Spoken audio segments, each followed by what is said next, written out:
पापात सहभागी आहात का?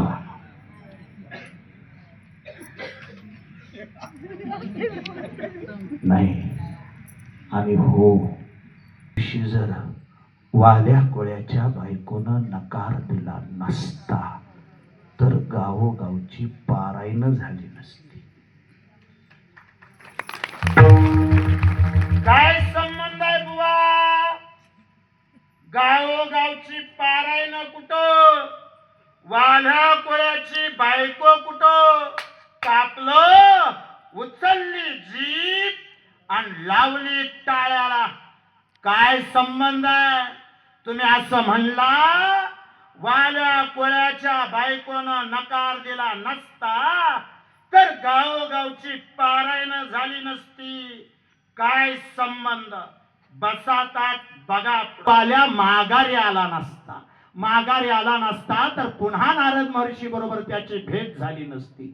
पुन्हा भेट झाली नसती तर नारद महर्षीनं वाल्याचा वाल्मिकी केला नसता. वाल्याचा वाल्मिकी झाला नसता तर त्या सूर्य कुळाला रघुकुळ हे नाव मिळालं नसतं. त्या कुळात अजराजा जन्माला आला नसता. अजराजाच्या पोटी राजा दशरथ आणि राजा दशरथाने 703 विवाह करून सुद्धा राजा दशरथ निपुत्रिक राहिला नसता. राजा दशरथ निपुत्रिक राहिला नसता तर त्याला वशिष्ठ ऋषीने पुत्रकामेष्टी नावाचा यज्ञ करायला लावला नसता. पुत्रकामेष्टी यज्ञाच्या अगोदर 3 बळी घ्यायला लावले नसते. 3 बळी घेण्यासाठी राजा दशरथ वनात गेला नसता. वनातच गेला नसता तर त्याच्याकडून श्रावण बाळ मारला गेला नसता. श्रावण बाळ मारला नसता तर श्रावण बाळाच्या आई बापानं शाप दिला नसता. राजा 4 मुलं होतील पण मरताना त्यातलं एक ही लेकरू तुझ्या जवळ असणार नाही.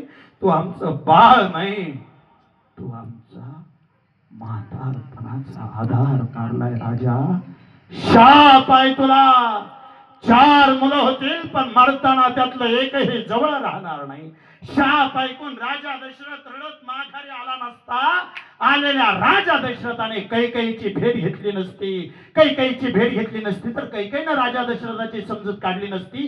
समजूत काढली नसती तर तिला काहीतरी कळतं म्हणून दुसऱ्या दिवशी लढाईला जाताना कैकेयीला रणांगणात नेली नसती. कैकेयीला रणांगणात नेली नसती तर रथाच्या चाकाचा मोडलेला आज बघून कैकेयीनं तिथं हात घातला नसता. कैकेयीनं हात घातला नसता तर राजा दशरथाने तिला 3 वचनं दिली नसती. वचनं दिली नसती तर माघारी आल्यानंतर पुत्रकामेष्टी नावाचा यज्ञ झाला नसता. त्या यज्ञातून पायस नावाचा प्रसाद निघाला नसता. राजा दशरथाने त्या प्रसादाचे 3 तुकडे केले नसते.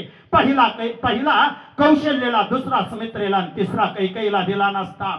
हा, भांडणाच्या टायमिंगला मी दिसली आणि प्रसादाच्या टायमिंगला 3रा नंबर माझा. काय म्हणून कैकेयी रुसली नसती. रुसलेली कैकेयी महालाच्या बाहेर आली नसती. कैकेयी महालाच्या बाहेर आली नसती तर आसमंतात उडणाऱ्या घारेला कैकेयीच्या हातातला पिंड दिसला नसता. घारीनं तो पिंड उचलला नसता. केसरी नंदनाची पत्नी अंजनीच्या पदरात तो पिंड टाकला नसता. अंजनीनं पिंड खाल्ला नसता तर मारुती राया जन्माला आला नसता.